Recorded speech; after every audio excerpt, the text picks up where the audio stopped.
Wow, again, great Kaboom news are coming from Russia. This time, Salovat city, Bashkortostan, which is roughly 1,400 kilometers away from Ukrainian border. This is the Gazprom Neftekhim facility, basically a huge Russian oil refinery, which is in the top 10 of the biggest refineries in Russia. It was capable to process 10 million tons per year of this very precious liquid for Russians. And as usual, the most sensitive part was hit, the column of AVT4, that's basically refinery itself. It will be really hard to restore it, and what is interesting that this facility was hit for the first time since the beginning of the war. And that's the satellite image of this refinery. This one caught fire. You may see meshes or maybe nets. Those are the anti-drone measures, which doesn't help. Yeah, since it's the most sensitive part of this entire refinery, it was secured, secured. It seems like Ukrainian drones, after all, could breach this security measure.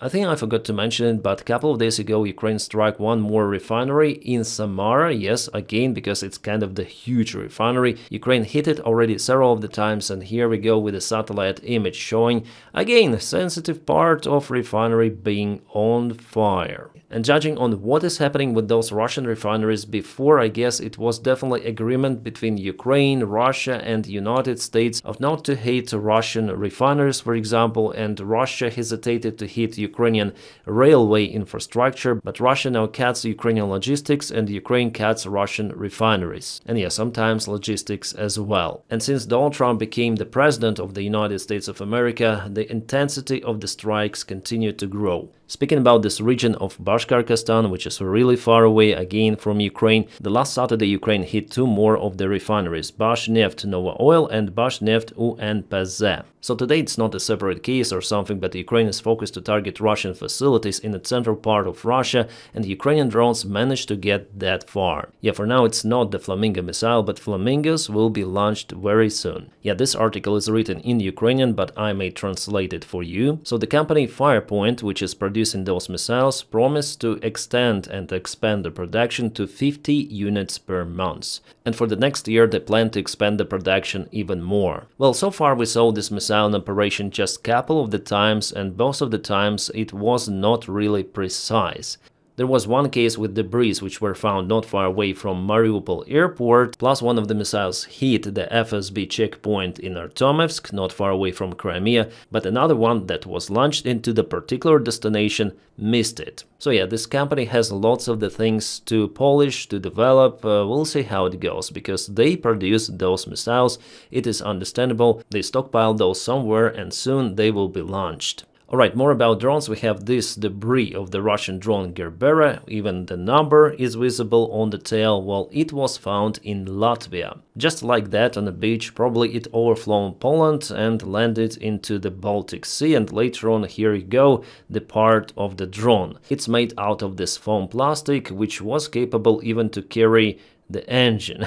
Yeah, it's a very simple drone in production, and the price of it is maximum $10,000. By the way, we have some of the good news from Belarus. It seems like Russia after all started the withdrawal of the forces. For now, not really actively, but the forces are coming out. Actually, it's great, it's the sign of the de-escalation, and maybe China pressed Russia a little because they're interested for the border between Poland and Belarus to open, because it's the way for the Chinese goods to reach Europe. But Russia is building some new military bases. For example, this one they found in Bryansk region, and this base is especially made for drone operations, to launch the drones towards Ukraine, and not only. Yeah, I wonder why they build it so close to Ukraine. I mean, it's roughly 40 kilometers, not more. Ukraine even might reach it with HIMARS, but I see that they put some sort of the cannoneers to defend parking spots. Okay, maybe the facility will be mostly located underground. Yeah, actually it's 33 kilometers away from Ukrainian border, so absolutely it's the primary target for Ukrainian even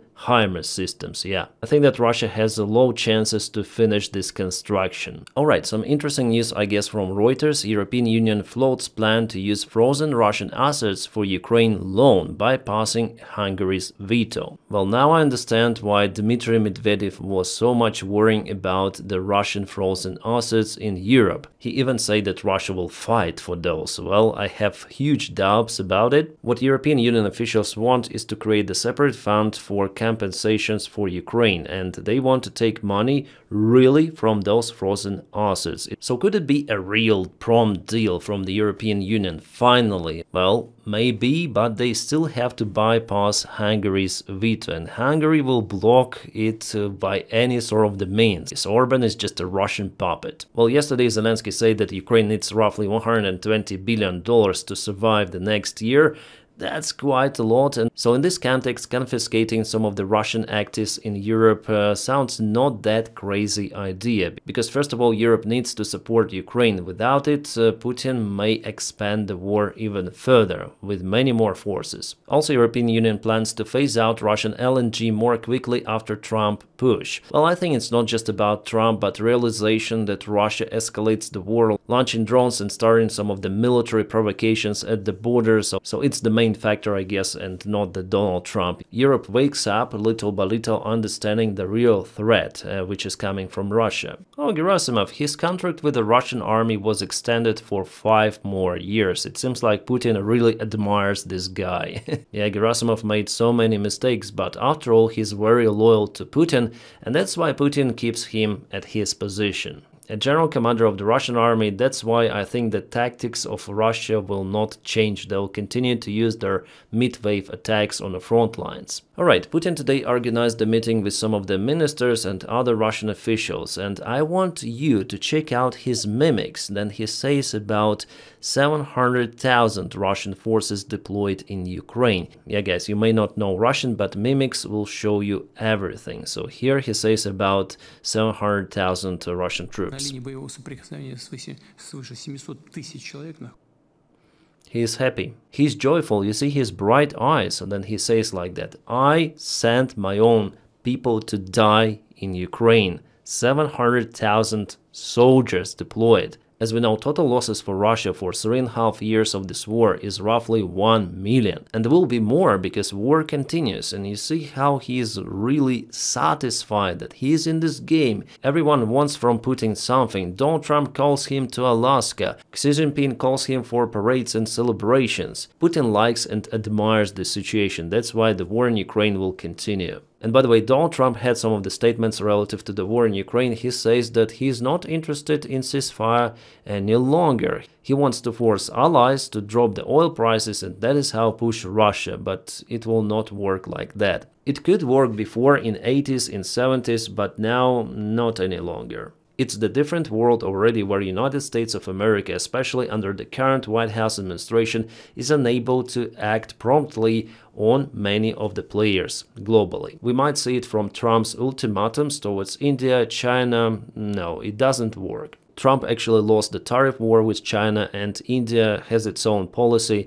Yeah, I'm against that policy because I'm pro-Ukrainian, but mainly India doesn't care what Trump says. They continue to purchase Russian oil. That's it. Let's listen to what else Donald Trump said today. The U.S. has done 7 of them.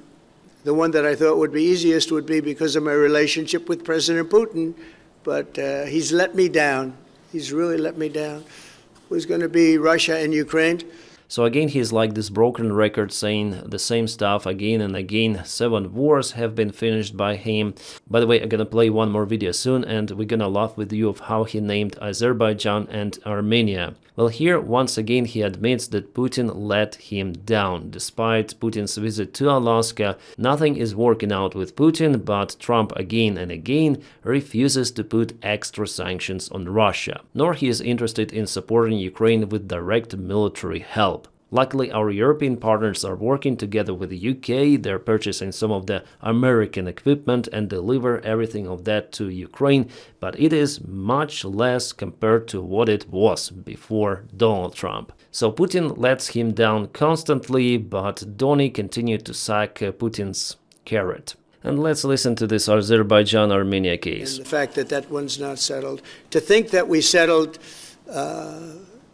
Azerbaijan and Albania, as an example. It was going on for years. It was never going to be settled. Look at Starmer's face, like, Azerbaijan, Albania?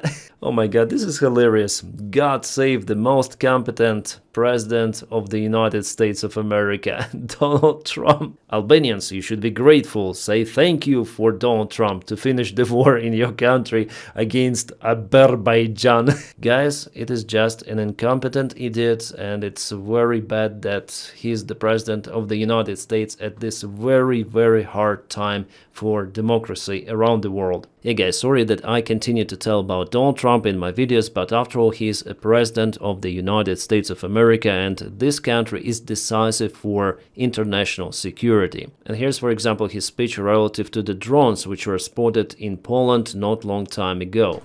If you listen to some people, the ones like in Poland were shot down and they fell into Polish territory, but they shouldn't have been that close anyway. They were drones.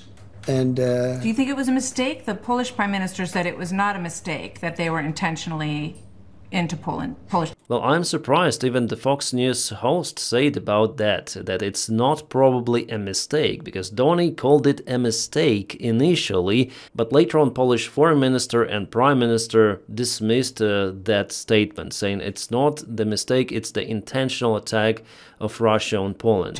You know, I can't comment on whether it was a mistake or not. And now he cannot comment. So before he stated that it was a mistake, and now, no. They shouldn't have been there, let's face it. They shouldn't have been there. That's what? Yes, everyone understands. I would say more. Even Putin understands that those drones should not have been flown to the Polish airspace, but he sent those, and he will send more, believe me. But supposedly they were disabled. Yeah. You know, they disabled. Disabled? Well, 4 out of 20, I would say, yeah, mostly disabled. Drones today, that's the great attack on a drone is disabling it, and they fall. The great attack on a drone is disabling it? What? All over the place. So let's hope it was that. I mean, I'd like to think the better, but I'm very disappointed in that. I thought that would be the easiest of all of them to get done, and it turns out to be the most difficult. Like, what is he even saying here? It is not the response, it's not the answer on the question. I told that the reaction of NATO was weak, but the weakest possible reaction is coming from the United States president. Alright, it seems like the Russian propaganda uncovered the position of the headquarters of the Russian Rubicon drone unit. Rubicon is the most capable Russian army group if we speak about the drone usage. In Ukraine we have multiple small capable groups, but in Russia it's the main one, Rubicon. They're very outstanding, I would say, and they use up-to-date technologies. So Solovyov, the Russian propagandist, went to the park Patriot, yeah, it's the name, and there he took the interview. This was geolocated and confirmed that definitely the main headquarters of Rubicon is in this park. Well, I think that after their position was exposed, they're gonna change the location. Rubicon is now being deployed to Kupiansk direction, so Ukraine sent their desert assault, and to Russians, yeah, Rubicon, it's gonna be a very tough fight in Kupiansk. It's already out there, we'll see, but the frontline updates I'm gonna record in my next video, which I'm gonna upload in a few hours. And here I want to thank my Patreon supporters and also members of the channel. Guys, thank you so much for keeping me motivated to film videos on this channel. It is only possible with your support. And my friends, I wish you all a peaceful sky wherever you are, and have a great time.